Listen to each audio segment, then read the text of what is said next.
കഥകളുടെ സുൽത്താൻ വൈക്കം മുഹമ്മദ് ബഷീർ ഓർമ്മയായിട്ട് 30 വർഷം. നർമ്മവും വിമർശനവും കലർന്ന ശൈലിയിലൂടെ ജീവിത യാഥാർത്ഥ്യങ്ങളെ വരച്ചിട്ട അദ്ദേഹത്തിന്റെ കൃതികൾ മലയാള ഭാഷയിലെ വിസ്മയങ്ങളായി മാറി.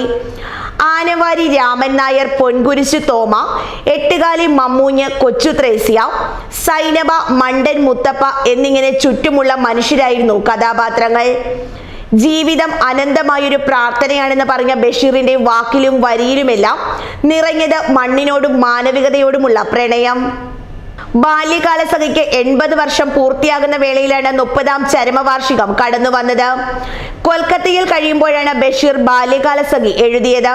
വൈക്കം തലയോലപ്പറമ്പിൽ നിന്നെത്തി ബേപ്പൂരിലെ വൈലാലിൽ വീട്ടിൽ എഴുത്തിന്റെ സാമ്രാജ്യം തീർത്ത് സുൽത്താനായി മാറിയപ്പോഴും സാധാരണക്കാരനായി ജീവിച്ചു. വൈക്കം മുഹമ്മദ് ബഷീർ അനുസ്മരണ ദിനം ആകർഷകവും വ്യത്യസ്തവുമായ രീതിയിൽ മുണ്ടക്കയം സെന്റ് ജോസഫ് LPS സ്കൂളിലെ അധ്യാപകർ കുട്ടികൾക്കായി ദിനാചരണം ഒരുക്കി. വൈക്കം മുഹമ്മദ് ബഷീറിന്റെ കഥയിലെ കഥാപാത്രങ്ങളായ 10 സ്ത്രീ കഥാപാത്രങ്ങളുടെ വേഷവിധാനമണിഞ്ഞ് അഭിനയിച്ചാണ് അധ്യാപകർ കഥാപാത്രങ്ങളെ പരിചയപ്പെടുത്തിയത്.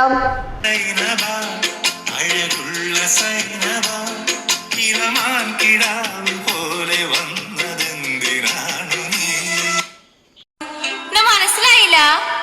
ഞമ്മളെ സൈനബ ഹാന്ന് അതന്നെ മുച്ചീട്ട് കളിക്കാരന്റെ മകളിലെ സൈനബന്നെ.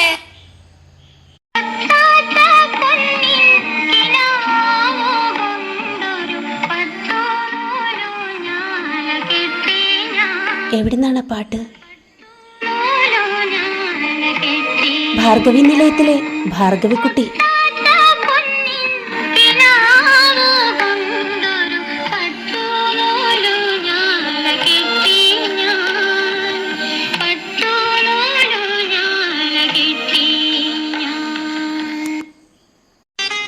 നാരായണക്കുറുപ്പ് മാഷ് എത്ര പറഞ്ഞിട്ടും ഈ ബഷീറിന് എന്താ കണക്ക് തലയ്ക്ക് കയറാത്തത്? ഒന്നും ഇമ്മിണി വലിയ ഒന്നാണത്രേ. എന്ത് പറഞ്ഞാലും പറയും സുഹറ അതല്ലേ ശരി. മോളെ കുഞ്ഞിപ്പാത്തുമ്മ ഇങ്ങോട്ട് വന്നോളീൻ. നീ എന്തെടുക്ക അവിടെ? അയൽപക്കത്ത് ആരോടും കൂടാൻ പോണ്ടാട്ടോ. ദുപ്പാപ്പൊക്കെ ഒരാനുണ്ടായിരുന്നു, കൊമ്പനാന. എൻ്റെ ഉമ്മ പറയണതൊക്കെ വെറുതെയാണ് കേട്ടോ. എൻ്റെ ഉപ്പുപ്പായ്ക്കൊരു ആന ഉണ്ടായിരുന്നു, കൊമ്പനാനയല്ല, വലിയൊരു കുഴിയാന. ഞാനാണ് പാത്തുമ്മ, കേട്ടിട്ടില്ലേ?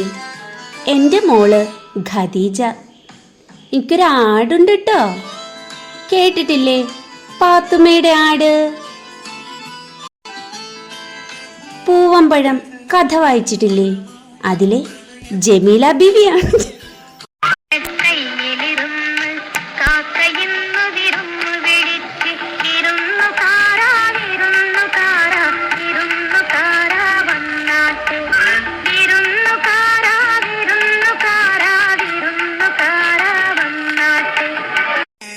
പ്രേമലേഖനത്തിലെ സാറാമ്മയാണ് കേട്ടോ.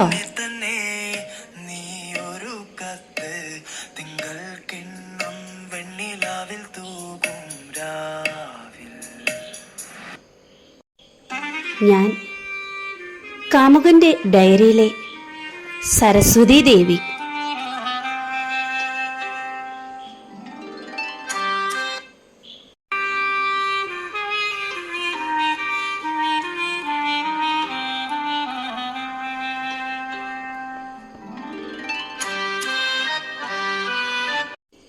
ബഷീറിൻ്റെ പ്രസിദ്ധമായ മതിലുകളിലെ നാരായണി എന്ന കഥാപാത്രം. ഞാൻ ഈ കായ വറുത്തത് എല്ലാവർക്കും ഓരോ കഷ്ണം കൊടുക്കട്ടെ? എല്ലാവർക്കും കൊടുത്തു, നാരായണയുടെ എൻ്റെ പേരിൽ. ഇത്തരം വേറിട്ട പ്രവർത്തനത്തിലൂടെ കഥാപാത്രങ്ങളും കഥയും കുട്ടികളിൽ നിന്ന് മരിക്കില്ലെന്ന് അധ്യാപകർ അഭിപ്രായപ്പെട്ടു. രക്ഷിതാക്കളും മാനേജ്മെന്റും അധ്യാപകരെ അഭിനന്ദിച്ചു. അധ്യാപകരായ സുനിത സൈമൺ, കുഞ്ഞുമോൾ ജോസഫ്, ലിജിന ദേവസ്യ, അനുമോൾ എന്നിവർ പ്രവർത്തനത്തിന് നേതൃത്വം നൽകി.